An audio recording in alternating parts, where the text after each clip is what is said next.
Do you have the thought, I can't live my life until this is cleared? I can't get over this, I can't move on until I've cleared it all up, and then I can get on with my life. So you put everything on hold till you've tapped it all away, and then you can live your life.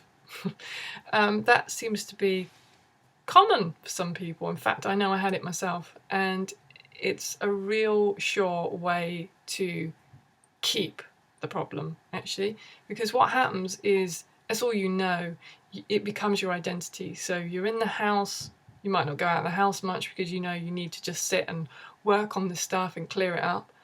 And so you spend your whole time looking for the problem, worrying about the problem, fixating on the symptoms, and seeing yourself as that problem. You become the identity of the sufferer. So whatever that is, whether it's chronic fatigue, panic attacks, depression, whatever, that becomes you. That's all you know. And so, of course, that's going to reinforce this problem. Now, when we actually start living our life, even though we have the problem and it seems really scary, and it's big steps to make, it's going to make dramatic change for you. It is, see it like the tapping. The tapping is interrupting a trance. So if you're actually going out and starting to live your life, you are interrupting the trance of how you think you are this problem, and that's all you are, because you're not. You are not that problem. You're way more than that. So by stepping out and doing these things that may seem really frightening, or you think you just don't deserve to do yet, you're actually creating positive references, and you're building up new neural networks in your mind. I know you've probably heard that a million times, but you're creating this new way of being. And the more you start doing that, the more you start seeing that's who you are, and you're not just that problem that you thought you were. So then you feel more confident about yourself, and then you're more likely to do it again. And you notice that the problem starts to decrease.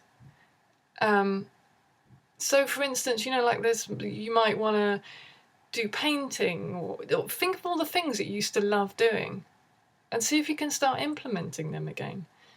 And you'll notice excuses coming up. Yeah, but I can't because I'm not ready to yet, or I'm too tired. What if I panic? Then you now know what to do. You got the tapping. So this is when you actually take it a step further. And also the other thing that I've noticed is the mind is usually the last to catch on. So after all the tapping or whatever else you've been using, there are shifts, but our mind doesn't realise it. So this is what happened to me. I was like, well, yeah, it was still not over. I still need to stay here. I'm not ready to get on trains yet. And then I'd get on the train and there was nothing there, or there would be some anxiety, but it was nothing like I thought it was going to be.